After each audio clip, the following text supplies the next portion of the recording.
All right, good morning, everybody. Welcome back to EJ's Auction and Consignments Bidders Corner. We're glad you came back today. Remember, we're at 59th Avenue and Bell, northeast corner. Today, we have a special guest, Tom Helms with AZ Appraisals and Estate Consultants. Tom is a certified International Society appraiser who's worked for everybody pretty much, but from the wealthiest CEOs, FBI, attorneys, judiciaries, and more. I find this pretty interesting about you. You were a previous teacher for 36 years, and for some reason, I can kind of picture that. Yes. You have that authoritative presence about you, Tom. It's called survival. Yes. In fact, some of our local bidders may remember the fact that you were a teacher at Cortez High School, Glendale School District. Yes. For the same classroom for almost all those years, and I still run into former students here, and they want to call me Mr. Helms, and I tell them it makes me older than I really am.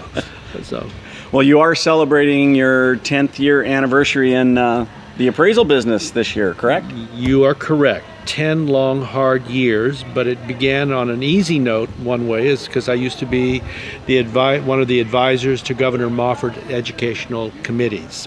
Oh, wow. And so by having a hand in the upper echelon of Phoenix and having been a resident here for over 50 years, I was able to begin networking and building a business that has grown substantially with 4 appraisers that are on staff and 2 appraisers that we use as subcontractors. We handle everything from jewelry to guns to household items to art. You name it, we appraise it. And we have become well known within Arizona and basically the country. We get calls from all over the world. Well, that's congratulations on the 10-year milestone. That's pretty amazing. You still teach, though, correct? Yes, I still teach, but at a different level. I do not have to worry about discipline. I work with major law firms with continuing educational credit for them. Since I am a college graduate and I have the degrees, and we are senior level of our certified level with International Society of Appraisers, we're called on to handle certain issues to help them with their credits.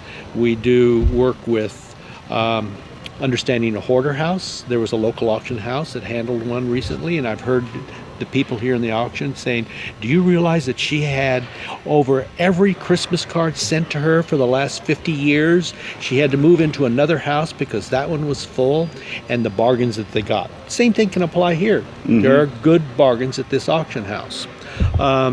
So we talk about the different avenues to attorneys of selling. We work with the hoarder issues, understanding the different levels of value, and many other our presentations, also to conventions. Sure. Tom, let me ask you, give us a general overview of the appraisal or the reason for somebody to seek out a certified appraisal. In a short. People, if you don't hear anything else I have to blabber about in our little conversation, please understand the following term, USPAP. It is Uniform Standards of Professional Appraisal Practice. And that is the yardstick and the guide for every appraiser in almost every country in the world to follow. And it is established within this country. It is the standard that every appraisal report must be written by, and if you do not follow that form, whatever appraisal report that hits a snag, court, under contentions or whatever, will lose. In fact, there is practically less than 1,000 certified appraisers in this country. However, there are over 5,000 appraisers that claim to be appraisers. So be wary. Just say, are you USPAP certified, and when did you last take your requalification on it, because you have to do it every 2 years. So yes. It is my, I believe, I'm GPPA, so I'm certified. I'm a certified appraisal. Just went through USPAP, I don't know, 6 months ago. I heard there was something about not being able to get a appraisal designation without a college degree. Yes, but Erik, will be grandfathered in, but appraisers of after 2018 who want to become an appraiser and looking into a newly formed profession that really began in 1979 are going to have some sort of college designation and or some proof that you have the ability to function as an appraiser. And the standards are increasing rapidly, and which is also and will become firm by 2018. So, ladies and gentlemen, whoever you're going to hire as an appraiser, cost is important, but you only get what you pay for. Remember that. That is correct. I've been in the business going on about 10 years now, so. I remember the auction man. AZ Auction Man, that's correct. And you've come a long ways from AZ Auction Man. we've had some road bumps along the way, but I think we're nestling in pretty well. But I know over the past 10 years I've seen a lot of appraisal reports from people that had claimed to be appraisers that were, can I say, god awful to be there was a piece of paper and a value written down on it. Yes. That was their appraisal. Yes. And they were using that. They were using that. Their attorneys were using that. So hopefully the industry in a whole actually tightens up, and they do start a little better job at overseeing who they designate as an appraiser. Well, and it's also that the public needs to be educated into the appraisal practice. For example, there are a number of estates that have come to this auction that we directly were involved in the appraising of. And some of those estates have been recommended by the fiduciaries or attorneys and or banks that we directly work with. We only act as consultants. So, and I know that you have received some of our appraisal reports, and that you get a general idea, because in Phoenix, and I think you can attest to that, how many other appraisers do you see that attend your auction? That's a good question. Off the top of my head, then there you, and maybe one other gentleman. You know what? I don't think he's been here. Well, one or two of you. You being probably the most visible. You're here quite a bit. So I regularly attend almost every major auction house in Phoenix, because we have to appraise a great deal of items that are going to go to orderly liquidation, and I have to know what is this market taking on and what is it selling for to be able to give it the value accordingly, because I'm sure you've had reports that a sofa has been marked $700, and you know very well that sofa will never bring $700 at this auction house or any auction house unless there's pictures of some former president sitting on it and it came out of some special house that has the provenance to prove it. Sure. So knowledge is paramount to having a good appraiser and a good qualified report. What a lot of our audience doesn't know. But what are the different classifications of an appraiser or appraisal? Sorry, for somebody that's looking to get a value. What are the classifications or reasons behind it? Oh, there's a number, and thank God that we live in a very contentious society, and because the contentious society gets attorneys' jobs, gives you business, and definitely gives me business. I mean, happy divorces, bankruptcies, people who did not plan for their endings and lack of wills, probate issues. And some of you who have trusts did not complete your trust and moved fairly substantial pieces of items or properties into that trust. And so we get a call from the trust attorney. We need a report to move the household contents into the trust. Thank God there's a number of you who have a lot of money and you didn't follow your attorney's advice, and you have to pay taxes, and that's on estates of over $5 million. And those are nice to have. And we did 7, they're called 706 reports last year alone just in Arizona.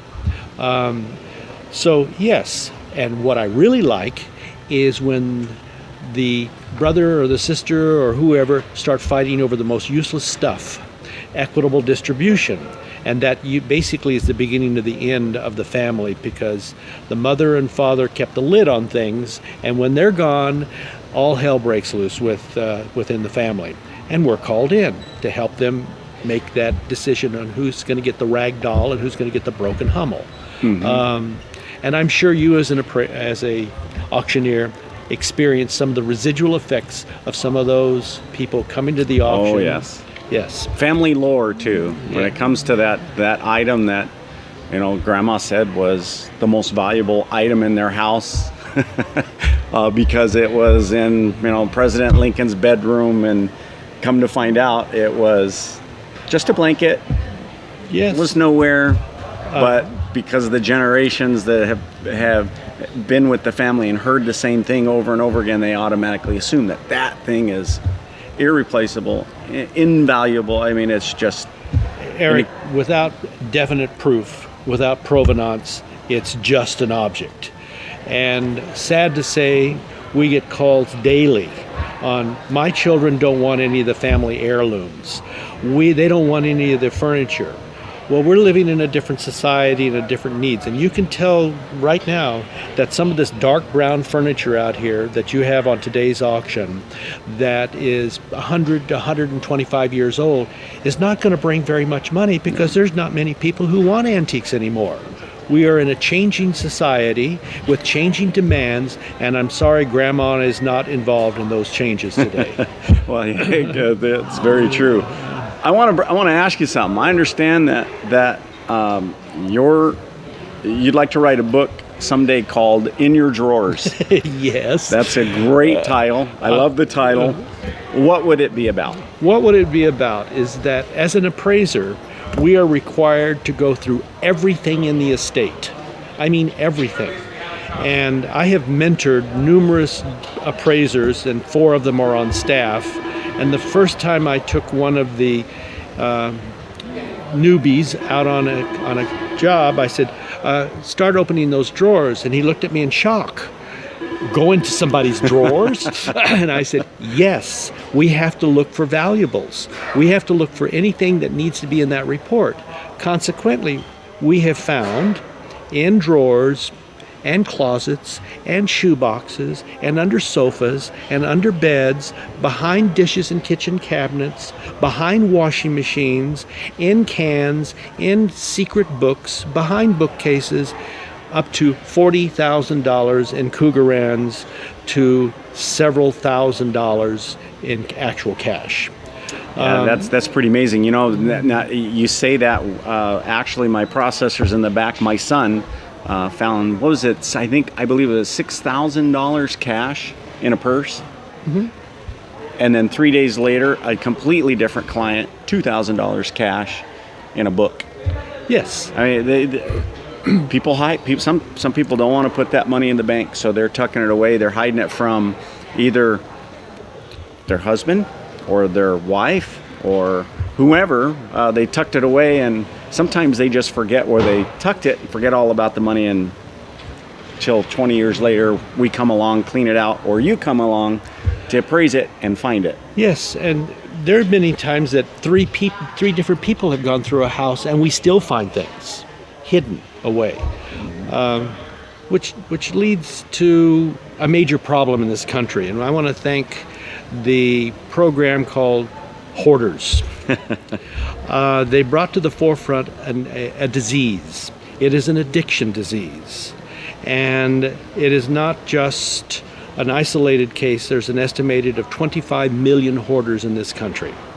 In Maricopa County alone, there's 17,000 estimated hoarders in this country.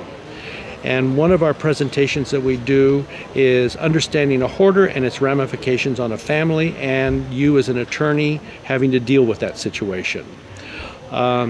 Maybe you're a hoarder.